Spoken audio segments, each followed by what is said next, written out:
watching New Multicultural's Community Hour. In this segment, we are talking about civic issues in Winnipeg, Manitoba. I would like to introduce our guest, Anna Glibka. She's a coordinator of the LEEP program, which offers an exploration of education and give the opportunity to gain work experience for refugee youth from war-affected countries. Hello, Anna. Thank you so much for being here with us today. Thank you for the introduction and thank you for the invite. And today, Anna is going to tell us more about services provided by a LEEP program and give advice to those who are struggling with employment. And first of all, Anna, can you please introduce yourself and the LEEP program? As Yuliia said, my name is Anna, and I work for the Salvation Army Barbara Mitchell Family Resource Center here in Winnipeg. I'm pretty sure most people either know already or have heard about the Salvation Army because we are serving in 400 communities across Canada and 133 countries worldwide. The main mission of the Salvation Army is to bring hope and help and support for those people who need it. Where is the most hardship, our employees, soldiers, officers step in and help people. And yes, we are a Christian organization and we do it all in the name and with the help of Jesus Christ, but we do not discriminate. Our clients could be any religion, any color, any origin. We help everyone who needs it. Also, I wanted to say about the Barbara Mitchell Family Resource Center, the place I work in. It is located in St. Vital area, but open for any Winnipegger. Like anyone who lives in Winnipeg, was born in Winnipeg, or came to Winnipeg 10 years ago, 2 days ago. Our doors are open. We have programming for different people. We have a healthy baby program for moms. We have food banks for people who need help with food. We have youth programming. We have English cafe for newcomers, just learning English, and many volunteers are involved in that program, so we provide many volunteering opportunities at Barbara Mitchell Family Resource Center. And lately, the community ventures, it is the day programs for adults with intellectual disabilities, also started operating at Barbara Mitchell Family Resource Center. So we have programs for everyone, including young refugees. So I'm in charge of the LEEP program. LEEP stands for Life and Employability Enhancement Program. And to be eligible, you have to come from war-affected country, and you have to be the age under 30. So we help those people. I hope I have more opportunities to talk more about our program. But this is basically pre-employment program for refugee youth. We provide 6 weeks classes of pre-employment training with the following 300 hours of real employment work placement. So you work a lot with refugee youth.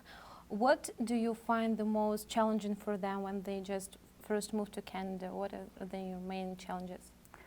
There are a lot of challenges for either refugees or even immigrants. Prior to working for the Salvation Army, I used to be a settlement worker for Seven Oaks School Division.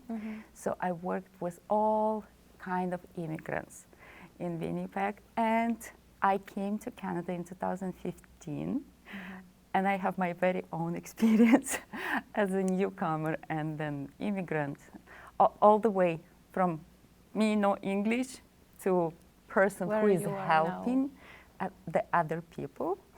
So I would say there are obvious challenges on the basic level people face when they come to a new country, especially when they come by themselves. And we have many clients sponsored by the Canadian government. They have they do not have support system here. The simple stuff, housing, food, job, everything is a challenge. But then, once those things they figure out, then they start thinking, I want to know where to move. Like, I believe the greatest thing people kind of face and solve and what helps them the most is figuring out the direction they have to move. Because you understand, if you go 2 steps forward, 2 steps backward, to the right, to the left, you basically stay in place. Once you figure out what you want to do, then your real journey starts. This is the biggest challenge, in my opinion, and the greatest achievement once you figured it out. Mm-hmm. You have told that you are an immigrant, and it took you a lot of effort and a lot of time to be where you are now. Was it worth it to move to Canada because it was hard for the first time? See, people, especially young people, I was thinking like what people consider moving to Canada, like why Canada? Yes, why they What want to be here. So for our clients, the refugee, the main reason is safety. Mm-hmm. They come from war-torn countries, and the environment they meet, like they see in Canada, it is very peaceful. It is the place like you can actually fall asleep. This is very important. Also, we have to remember that like economically, Canada is in 10 most powerful, the most economically developed countries in the world. It is very important. And then opportunities you can get in Canada. I mentioned I came here in my 40s, basically, and I managed to re-establish myself with the help of Canadian government, for sure, because I used free English language training and then free settlement services. It is really very important. And I have to mention, in our case, like our program is funded by the government, is funded by the, like a 3 units of the government. It is Immigration, Refugee and Citizenship, Service Canada, and Province of Manitoba. All of them contribute to help those young people to stay like firm on their feet, to have the strong start in Canada.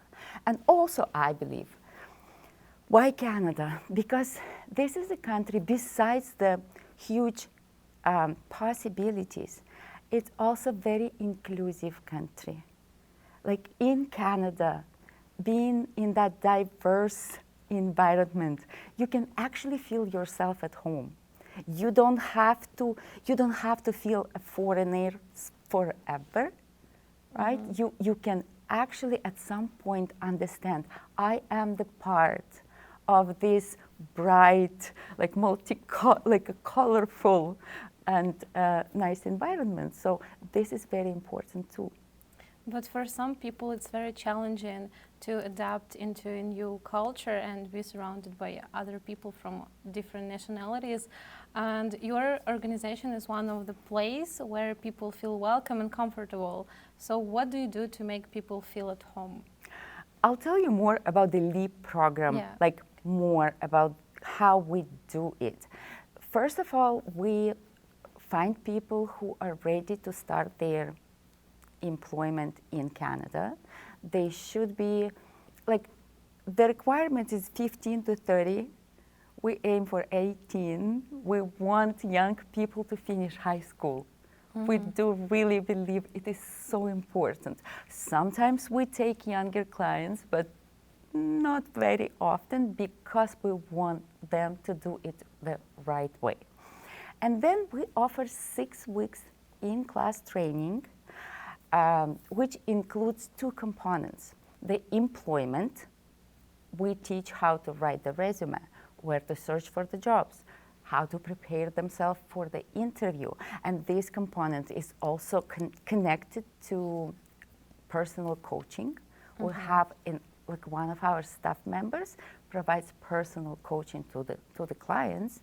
So this thing is all about employment, and the second thing is about general settlement in Canada, and also about stress management, self-esteem, self-reflections.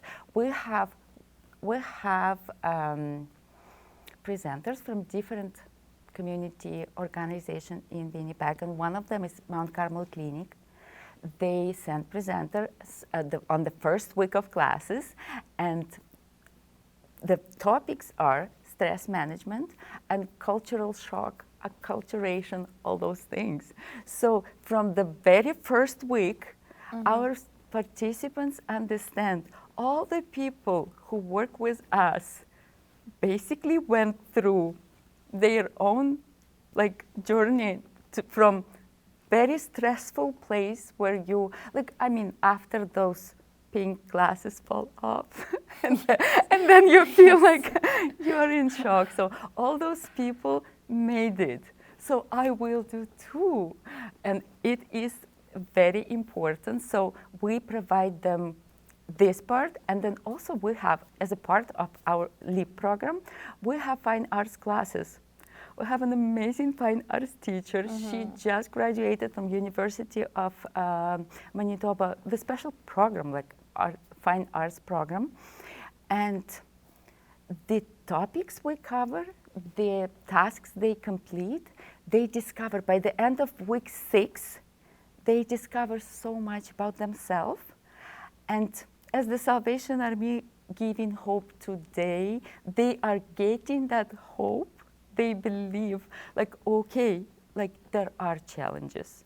We do face, the situation could be stressful, the shock could be real, but there is, the bright side. So, and we move to that bright side with our help. I believe we help. And especially because our clients come back and they openly say, you helped me so much. I can't believe how much this program did for me. So it feels really good when you do something like that. Yeah. You have said that your program is 16-week program. Is it enough time to adapt to a new life? It's definitely not. No. It is not. And the 16 weeks, I'm talking about 6 weeks in class and 10 weeks with the employers, a real employer, real work placement. It is not enough to go through all the stages, but the effect, the kind of impact goes way beyond those 16 weeks. I have clients who come back after 2 years of participating and say, Anna, you couldn't believe. I wasn't really paying attention in class. Okay, but I heard you, but I wasn't really paying attention. And last week, on my workplace, at work, there was a situation, you described it. And I just couldn't believe how real it was, how connected it was. And the best thing, I knew what to do. I felt my first reaction. I understood what I could do, and it would be not a good thing. So, and I did exactly what you told, and then I still have a job. It's important. So sometimes our clients challenge us a lot. And our teachers were like, oh my goodness, I explained so many times, it seems like they don't hear. They do. They do. They may not be able to react or reflect right away, but they do understand somewhere, and then they use it, and it is amazing. Do you connect your clients with the potential employers? Is there a guarantee that your clients will get a job after passing the training program? Well, our approach to employment is to find the workplace, not work placement, not volunteering, not something temporary. We basically do not look in temporary options at all. Sometimes because you understand, when the young people who came to Canada just recently has no experience, maybe challenges expressing themselves in English, they cannot get from get-go really job they want, right? They have to start from the entry-level job, and they still don't want to.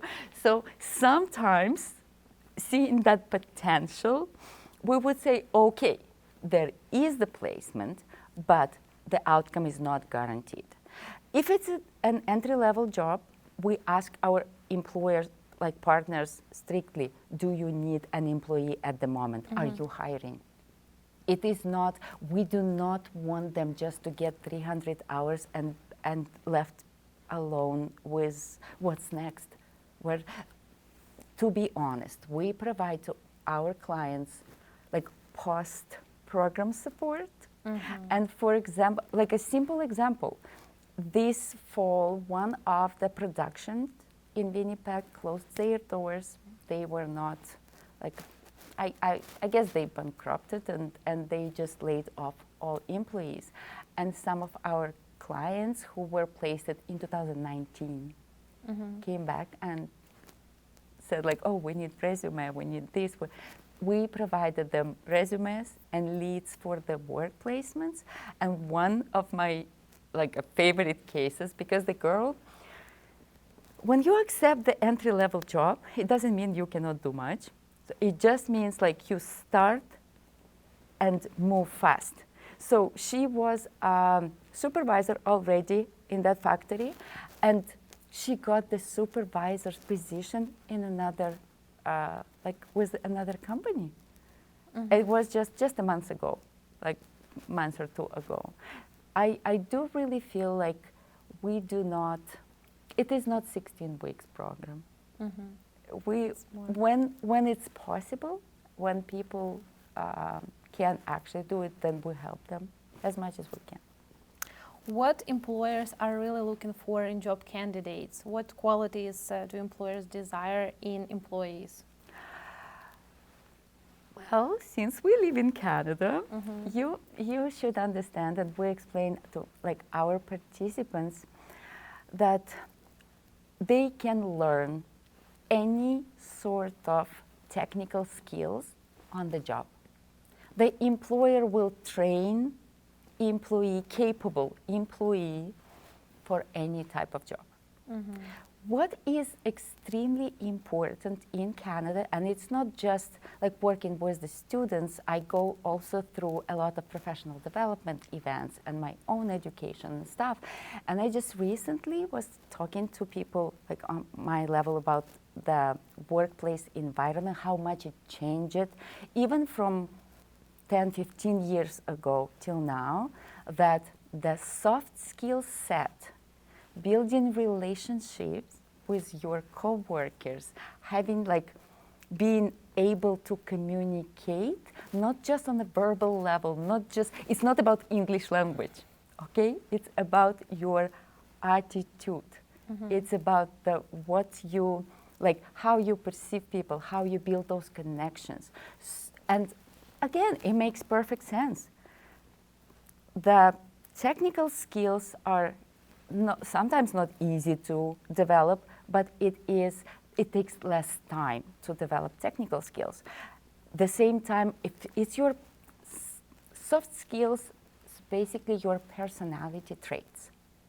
And it takes lifetime to develop them, and a bit more time than for the technical skills to change them.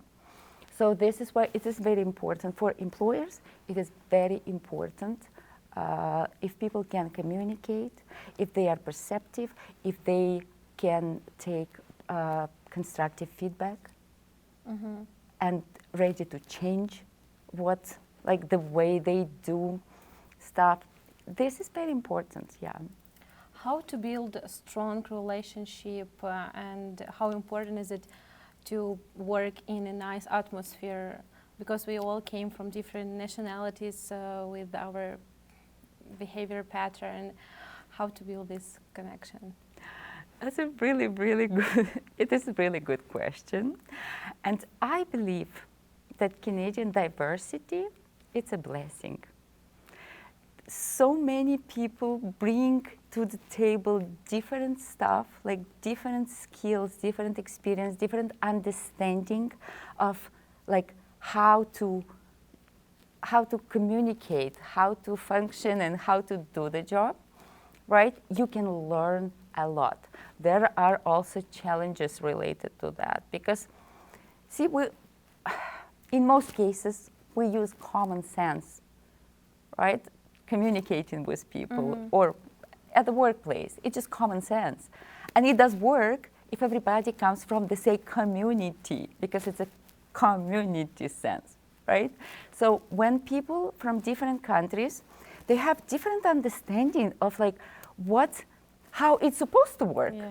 Okay, so then there are challenges coming from this place, and we have many jokes about living by African time. Like, you know, sometimes like in Canada, you know, like when you come exactly at the time when it's your appointment, you're late already. You have to be like 15 minutes earlier, right? And for my participants, one of them lost the job because he was coming to work 1 minute late every day. Like 1 minute late, because it was like his bus was coming that time. And when the employer said, like, listen, why you're coming 1 minute late every day? He said, well, 1 minute is no big deal. Yeah. Why you make such a big deal from 1 minute? You know, if he just said like, oh, I see, I'm wrong, I will come earlier, it's different. But he was so convinced, like 1 minute is not a big deal. They let him go. Because you have to be like teachable. You have to accept those rules and live by Canadian time, not African time, right? So there are challenges, but at the same time, it is a very nice place to borrow good stuff. And what I believe, you asked like how to build the good relationship in diverse environments. I believe you have to shift your mindset from judgment, like from that judgmental approach and labeling people, he's from somewhere, he wouldn't understand, to curiosity, to being like, why that person does certain things certain way? And then to ask. Communication is everything. Like, everything. I cannot stress enough how important it is just to ask questions and hear the answer with the intention not to reply, but to understand what is happening. So I do believe that shift from judgment to curiosity, and then communication, and then the person may change, or you can also change. Like, you know, it's a both-way process, but it is very interesting process. Like, it's in my opinion, it is good thing to do. Based on your experience, have you faced any challenges working in a multicultural workplace? Yes and no. First of all, because I don't perceive it as a challenges. You know, it is work in progress. You communicate with people. Like, first of all, starting a career in Canada, like overall, it was a completely new environment. And even just simply Canadian people were foreigners for me, with their rules and expectations.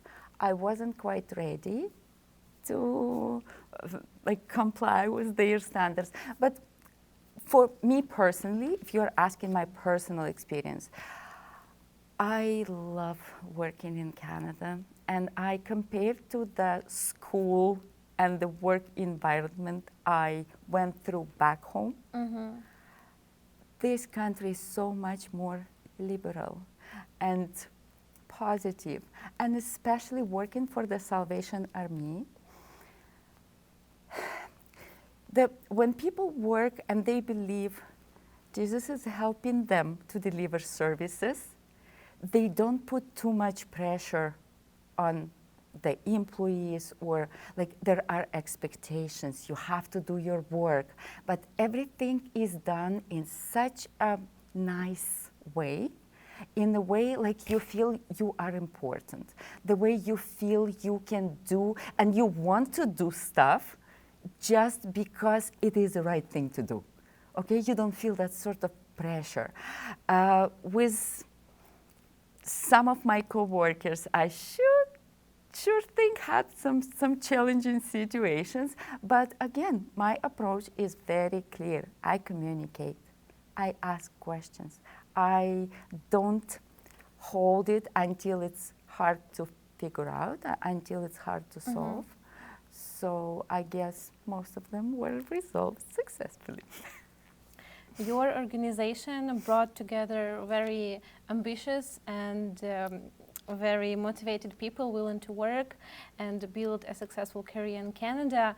How important is it to be surrounded by like-minded people?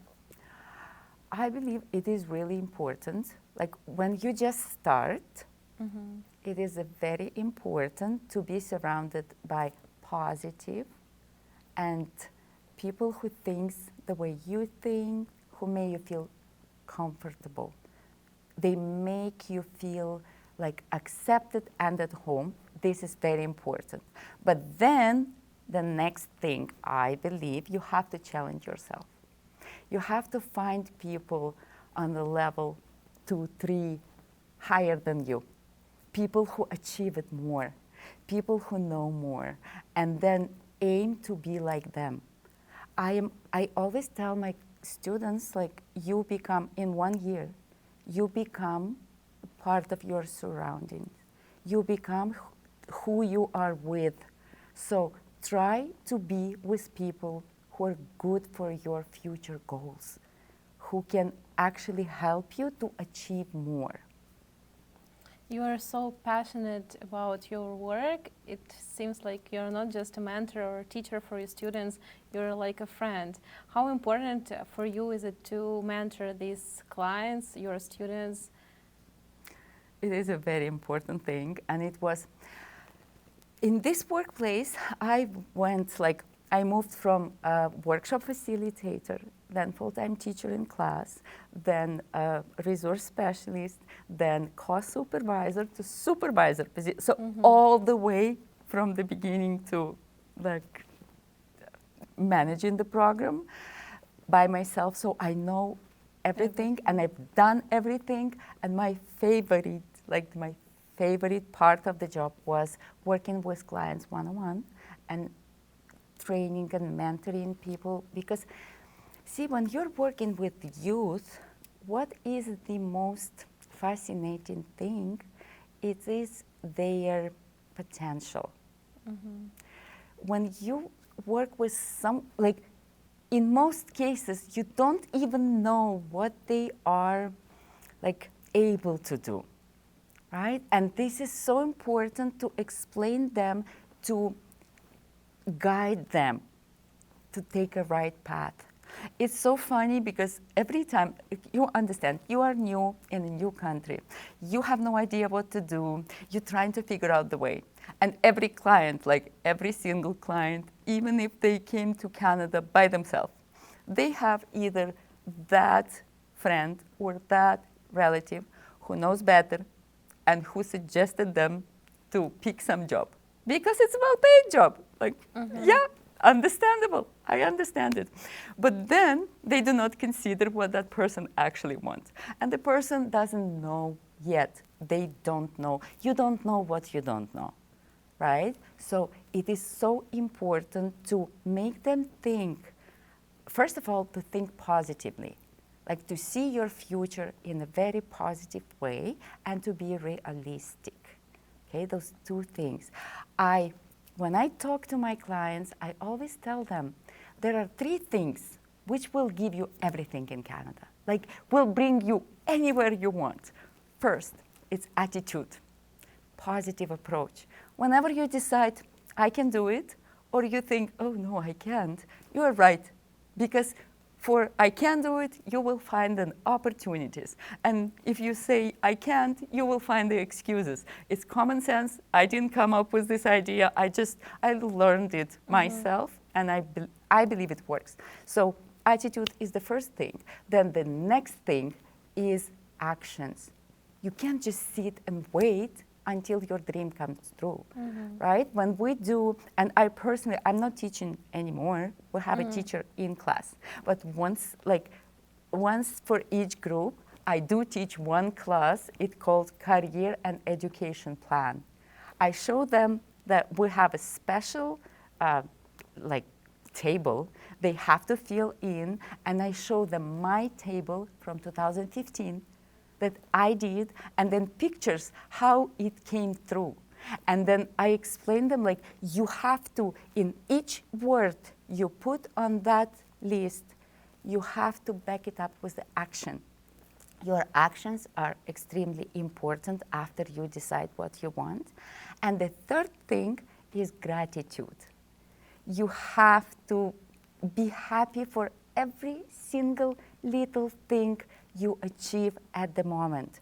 And many clients, they don't want to take entry-level jobs, like at all, because they think like, I'm in Canada now, why should I be cleaning, right, if I'm in Canada? Okay. But what if you're not ready? When I came from Ukraine in 2015, I came with 2 master's degrees and 15 years of experience working for Ukrainian government. Like, I was extremely overqualified for pretty much any job, except I didn't speak English, and I was smart enough to understand it, okay? So my very first job was in cleaning. I got my yellow card and mop, and I started working. I don't know why. I felt grateful. At that time, I was happy, I have source of income, and I have an opportunity to develop new skills, to talk to people, because I couldn't. It was challenging for me to ask, like, if I can pick up garbage in certain rooms, like, you know. So it's the gratitude for little things will give you more and more and more and more to achieve. So just be grateful. It can help us to achieve and to build successful career, or what else? I believe like all three parts, like the attitude, actions, and gratitude all together, they work really well. And people, you should understand it's all about your energy. You know, one time I went to a job fair and I just went by myself because it was in between sessions. We didn't have students to take with. I just went there and I talked to one supervisor from, I believe it was Canada Inn Hotel. So I explained to her about the LEEP program, and I showed her what we offer as the employers partners and stuff. And she looked at me and she said, like, oh my goodness, if your clients have the energy you have, I hire them all.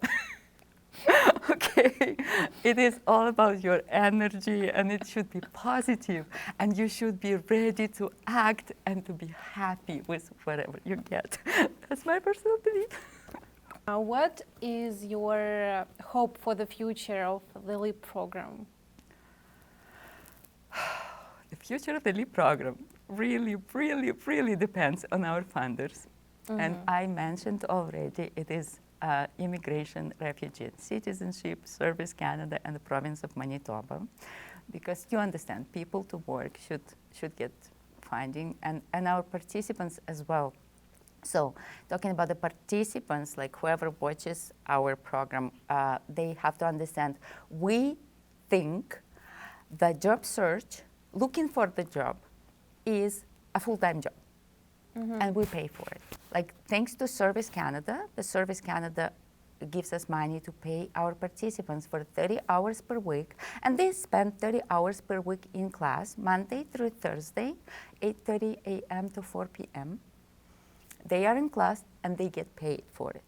And we create workplace-like environment in LEEP.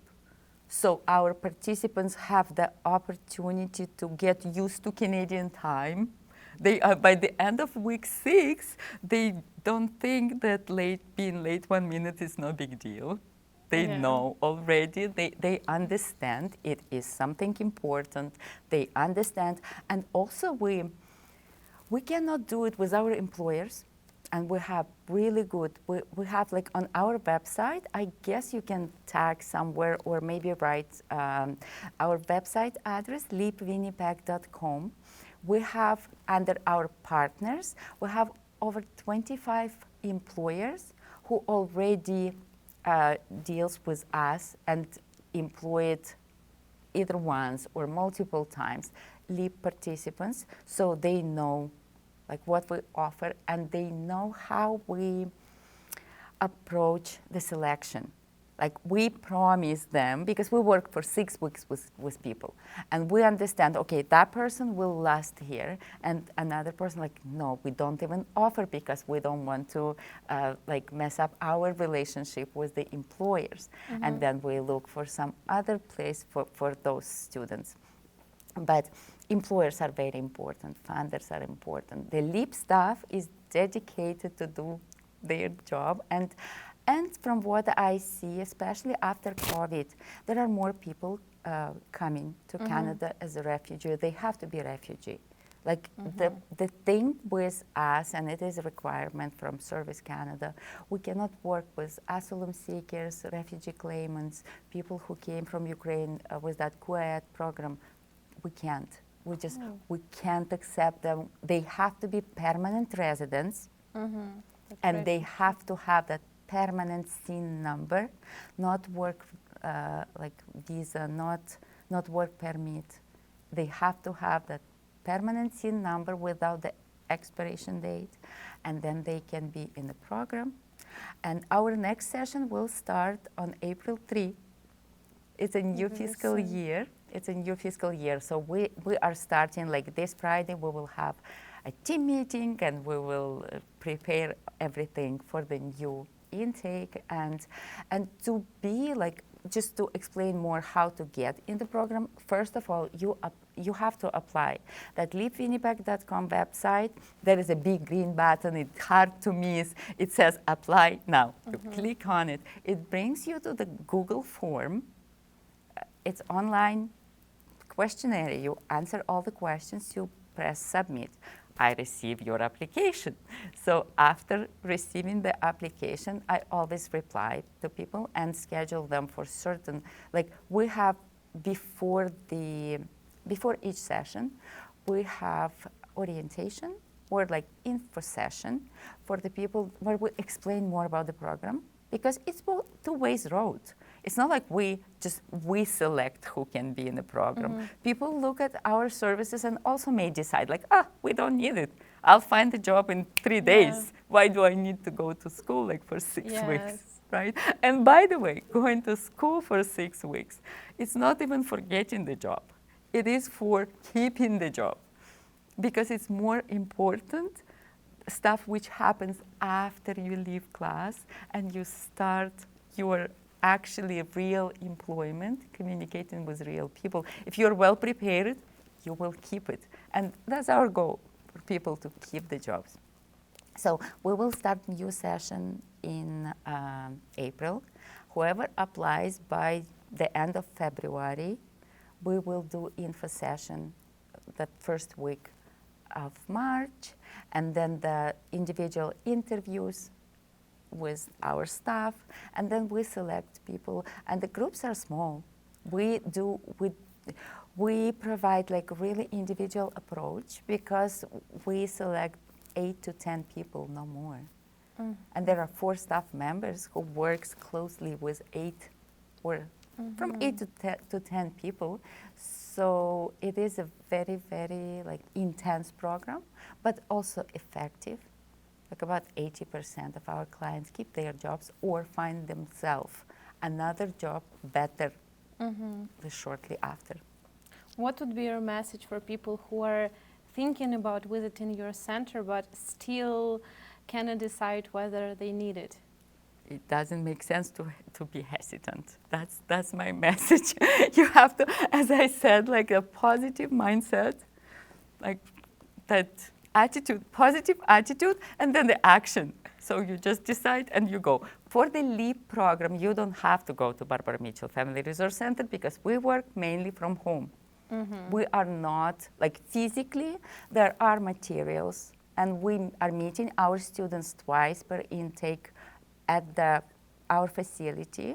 We do, but on a daily basis. We work from home, and the COVID time was really challenging for us, and we did so much to transfer that program from offline, like in-person delivery, to blended, because we are meeting our clients and we provide them real work placements. But the main part of the job is happening online. So our website, and there are all my contacts are on the website. They can ask any question. They can ask, they can register themselves, ask any questions, and find a lot of information. And I'm very proud because I created that website by myself. Okay. Good job. So yeah, I'm very proud, and I keep it updated. So basically, yeah, you can go on that website and find everything. But if you're interested in English Cafe, programming for youth, month, food bank, you have to go to 51 Morrow Avenue, and then there are people who are working in person, and they will help you. Thank you so much, Anna, for this great conversation. I think our audience learned a lot from you, and if they need your energy, they know where they should go. Thank you, Yuliia. And thank you, our audience, for joining us today. We hope you enjoy it. If you like the episode, please like, share, and subscribe to see our upcoming episodes.